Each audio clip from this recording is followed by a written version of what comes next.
ರಾಜ್ಯದಲ್ಲಿ ಜಾತಿ ಗಣತಿ ಸಮೀಕ್ಷೆ ವಿಚಾರದಲ್ಲಿ ಕಾಂಗ್ರೆಸ್ ಬಿಜೆಪಿ ನಡುವೆ ಜಟಾಪಟಿ ನಿಲ್ಲುವ ಲಕ್ಷಣ ಅಂತೂ ಕಾಣ್ತಾ ಇಲ್ಲ.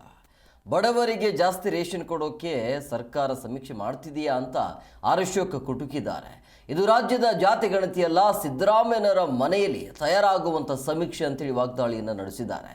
ಸಮೀಕ್ಷೆಗೆ ಸಂಪುಟ ಸಭೆಯಲ್ಲೇ ವಿರೋಧ ವ್ಯಕ್ತವಾಗಿದೆ. ಬಹಳಷ್ಟು ಸಚಿವರು ಸರ್ವೆಯನ್ನು ಮುಂದೂಡುವಂತೆ ಹೇಳಿದ್ದಾರೆ ಅಂತ ಈಶ್ವರಪ್ಪ ಹೇಳಿದ್ದಾರೆ.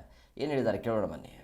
ಕಚೇರಿನ ಮುಚ್ಕೊಂಡು ಹೋಗೋ ರೀತಿ ಸರ್ಕಾರ ಅವಾಗೆ ಅವರು ಚೇರು ಟೇಬಲ್ ಎಲ್ಲ ಕಿತ್ಕೊಂಡ್ಬಿಟ್ಟಿದ್ದಾರೆ. ಈಗ ನಾಗಮೋಹನ್ ದಾಸ್ಗೆ ಎಲ್ಲ ಅಲ್ಲೂ ಎಲ್ಲ ಕಿತ್ತಾಕ್ಬಿಟ್ಟಿದ್ದಾರೆ. ಯಾವಾಗ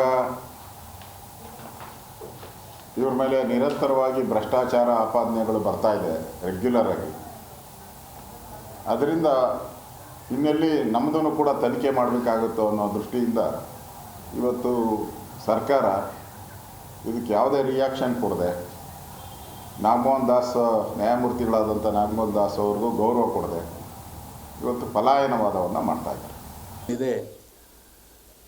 ಒಂದು ಇಡೀ ಹಿಂದೂ ಸಮಾಜವನ್ನು ಛಿದ್ರ ಮಾಡೋಂಥ ಪ್ರಯತ್ನ, ಎರಡನೇದು ಹಿಂದೂ ಸಮಾಜದಲ್ಲಿ ಸಂಪೂರ್ಣ ಗೊಂದಲ ಇದನ್ನು ಸೃಷ್ಟಿ ಮಾಡಿದ್ದಾರೆ.